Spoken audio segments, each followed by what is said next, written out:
उद्धव गटाचे आमदार राजन साळवी यांची एसीबीने झाडाझडती त्यांच्या घरी घेतली। एसीबी अधिकाऱ्याला अशब्द वापरणाऱ्यावर आता गुन्हा दाखल झालेला आहे।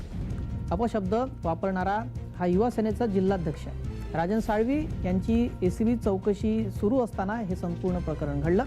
रत्नागिरी शहर पोलीस ठाण्यात गुन्हा दाखल झालेला आहे। गुरुवारी उद्धव गटाचे आमदार राजन साळवी यांच्या घरी 10 तास लाचलुचपत प्रतिबंधक विभागानं कारवाई केली, झाडाझडती घेतली। त्यानंतर त्यांचे कार्यकर्ते त्यांच्या घराबाहेर जमा झाले होते आणि त्यांनी आक्रमक भूमिका घेतली होती। त्यानंतर आता हा संपूर्ण प्रकार घडल्याचं उघडकीस झालंय। काय त्या साळवी साहेबांनी कुठून पैसे कमवले तो? आमच्या बाळासाहेब जर असते तर ना जाऊन उद्धव साहेब बिचारा साधा माणूस आहे, काय बोलत नाही, त्याची लोक फायदा घेत आहेत। आम्ही तर आता ठरवलं आमच्या काल सूरज चव्हाणांना अटक झालं, आज राजन साळवी साहेब, तिकडे रवींद्र वायकर, आता जे अधिकारी येतील ना आमच्या लोकांना त्रास द्यायला, आम्ही त्यांना नांगरीच करून पाठवणार। त्यांच्या पॅन्ट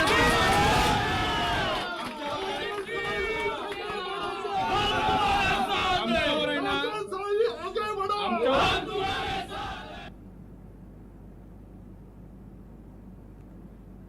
या संदर्भात अधिक माहिती देत आहेत आमचे प्रतिनिधी राजेश जाधव। राजेश, काय हे संपूर्ण प्रकरण आहे? या संदर्भात नेमकी काय तक्रार नोंद करण्यात आली आहे?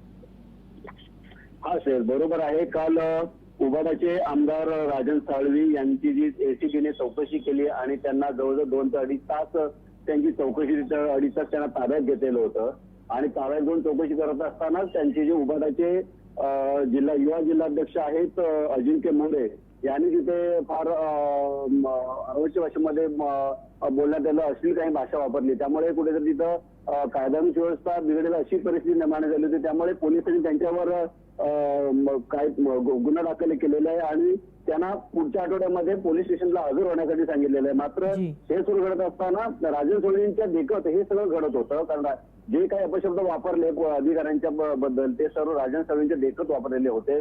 त्यामुळे कुठेतरी राजन साळवींचा पण त्याला सपोर्ट आहे की काय असं तिथं प्रश्न निर्माण झाला होता। लोक तिथे तशी कुजबूज झाली होती, मात्र कार्यकर्ते फार आक्रमक झालेले होते आणि कार्यकर्ते आक्रमक झाल्यामुळे कुठेतरी हा उद्रेक हा बाहेर निघाला आणि अजिंक्य मोरे त्याला फक्त कारण ठरलं आणि संपूर्ण कायदा व्यवस्था बिघडेल अशी परिस्थिती निर्माण होते। मात्र आता अजिंक्य मोरेच्या विरुद्ध पोलिसांनी गुन्हा दाखल केलेला आहे। धन्यवाद राजेश, आपण दिलेल्या सविस्तर माहितीबद्दल।